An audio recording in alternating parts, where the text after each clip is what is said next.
Hello everybody and welcome back to another episode of Kerbal Space Program. Apologies, no Beyond Horizons this week. I am still very much in the midst of my exams. I just had my first one on Tuesday and I've got my next one on Monday, and it's just been non-stop revision. I haven't really had a whole lot of time to, work on cinematics and do a full episode, but I have been playing a little bit in the meantime, so I thought I'd just do another one of these, episodes where I'm showing you what sort of stuff I'm working on. I have been playing quite a bit of the Beyond Horizon save, and there's a lot of stuff coming, I promise. I've got a lot of things in the works for the Lunar base, and so when I've got a bit more time to sit down and make a proper episode out of that, well, hopefully something more exciting will be coming out than this. But right now we're working on this space plane called Nebula. While I love the vibe of SSTOs, like getting on a passenger jet and it flies you up to orbit, getting on Starport One and making a transfer to a shuttle that takes you to the moon, I really love the vibe of all of that, but oh my god, being around Starport One has become insufferable. The game just runs painfully slowly whenever I'm there. Loading the station usually is about a 5-minute wait, and the game keeps crashing, so I just can't be bothered with it anymore. I want a tourist vessel that can fly itself straight to its target without having to do any layovers, so that is what this is designed to do. It is a shame to be retiring Starport One. I am very proud of it, but yeah, I kind of want to just avoid it at all costs. Now, I'll probably keep it just for posterity, but yeah, I don't want to go back there. Anyway, we're going to have a quick look here in the VAB of the full launch vehicle.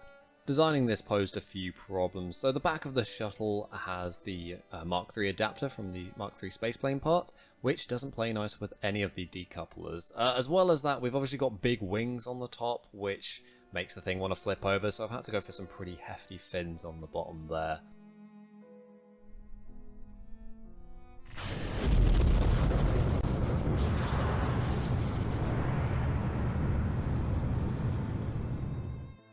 I will always make time to appreciate the waterfall mod and the beautiful sounds that it brings with it for all of the rocket parts. Speaking of rockets, you might have seen in the VAB that it was using the Orca engines provided by the reusability expansion pack. I've actually swapped those out here for the Vector engines, so while the engines themselves have less thrust, they are also smaller, so I can fit more of them on, so collectively have more thrust.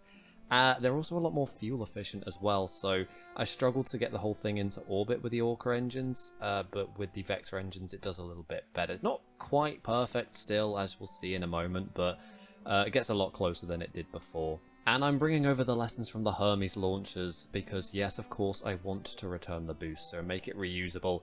So I realised the problem that I was having with the Hermes launcher on descent was that the vectoring engines had their gimbal on, which meant that when the engines weren't on, it was just the vernier thrusters controlling the attitude, but as soon as I'd fire the engines to slow my descent, I'd suddenly have a huge amount of attitude control, which would wildly overcompensate the position, causing it to, flip around quite wildly and make it very hard to land. So what I've done here is turn off the gimbaling for re-entry and for landing, so that way only the vernier thrusters are providing attitude control. You might also notice that I actually do have parachutes on this one. I just have a couple of drogue chutes just to help the thing stay in the correct orientation. So, like I said, having wings on the shuttle meant having very big tail fins for the launcher so that the thing wouldn't flip up on ascent.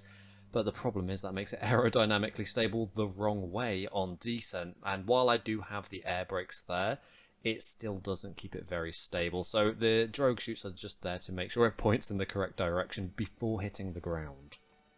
I actually forgot to mention this in the last episode where I was showing tests that I was doing, but this is all happening in a separate Sandbox save to the Beyond Horizon save, which is why you may have noticed it was Valentina Kerman in the Nebula, who actually in the Beyond Horizon save is on her way to Eve. So yeah, I do this all on another save just because it runs smoother. The Beyond Horizon save is getting a little old and it's starting to show its age a bit, so I do all of my tests now on a separate save just so that things run a bit smoother. But the problem with that is I haven't fully unlocked the tech tree in the Beyond Horizon save, and a couple of times I've put something on a vessel, like here, the landing legs I use, I haven't actually unlocked yet, which means I'll have to change it in the Beyond Horizon save or try and unlock them, but I don't think that's going to happen anytime soon.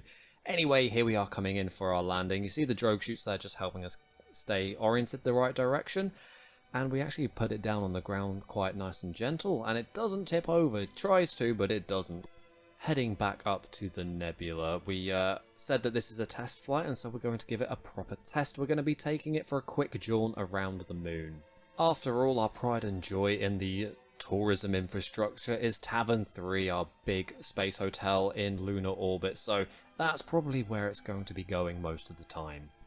But you know, we've got quite a lot of Delta V here, so we can probably go anywhere in the Kerbin system. So the reason we have so much Delta V is, of course, those wonderfully efficient nuclear engines, which have pretty low thrust to weight ratio, but they more than compensate for inefficiency. Now, the biggest issue with these engines is that they are, of course, radioactive. Yes, they're using nuclear fission to expand a gas to, well, propel the spacecraft, which means you have to be splitting atoms to do that, which I did think may not be the safest form of propulsion, you know, when you've got tourists on board, but the efficiency is just too good to pass up, so, you know, profit over safety, as always, is the way with Kerbal Lives. Look at them, they're green anyway, they don't worry about radiation, they're basically immune to the stuff. Anyway, while it may not be an actual Beyond Horizons episode, I did of course stop to take some cinematics.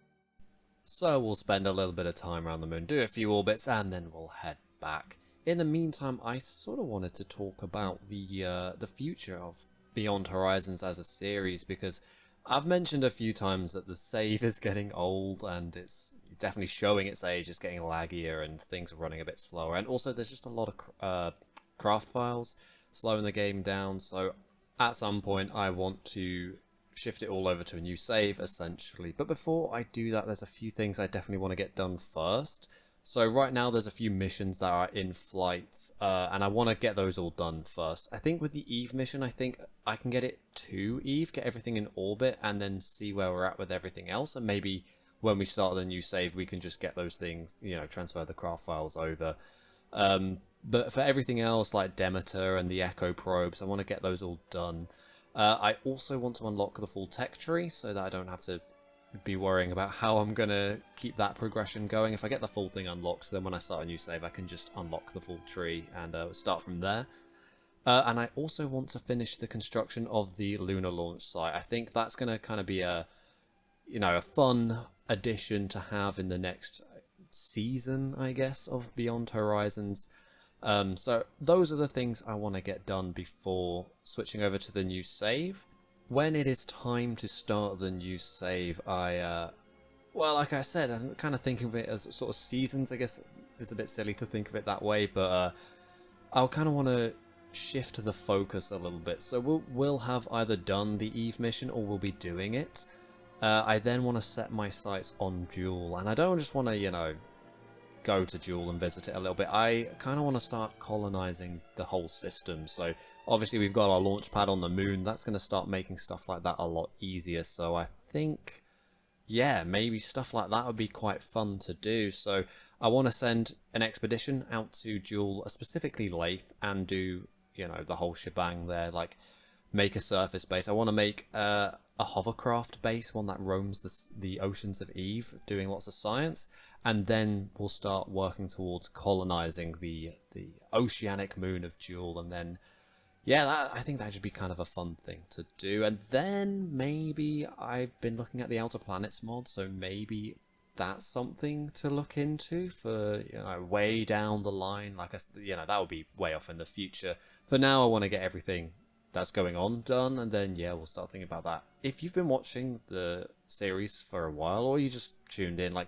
let me know what you want to see. I would like to have some ideas for where to take this series as well. Because I've got loads of ideas and I don't know which ones to actually go for or not. I think definitely the dual mission, but beyond that, I don't really know. And I was thinking about Interstellar mod as well. The only thing is that really does change a lot of the game, and I've been using a custom tech tree. I think it's Shabby's tech tree. I can't remember anyway. I don't really know how that would transition over from where I am now to then suddenly using the Interstellar one, which would require community tech tree. But like I said, if you've got any suggestions at all, please leave them in the comments. I'd love to know, and think about the future of this series. Anyway, after all that yapping, we've brought the Nebula back home, and in classic fashion, overshot the Space Center completely. I'm firing my engines not because they're giving me any sort of meaningful thrust in the atmosphere, but mainly because I'm just trying to shed all the fuel. This thing glides best when it is empty, so just getting rid of the fuel in it so we glide better. And there we are, we're back home safe and sound, if albeit a little bit wet instead of landing on the runway. Once again, sorry there's not been a Beyond Horizons episode in a while. Just exams are so busy. I've just had my quantum mechanics exam, and now I've got ones on solids and electromagnetism, and there's plenty of derivations of density estates and all that boring stuff to remember, so I will try my best to get one out as soon as possible. It'll probably be after exams, truthfully. But then once my exams are done, I'll have plenty of time, so I'll hopefully make loads of episodes in that time. Anyway, if you enjoyed today's episode, please consider leaving a like and maybe even subscribing to the channel. And if you want to check out other episodes of Beyond Horizons, you can check out the channel. I was going to say you can check out the playlist this is in, but this is not part of that playlist. So go and check out the channel and have a look at what's been going on there. But thanks for watching, and I'll see you in the next video.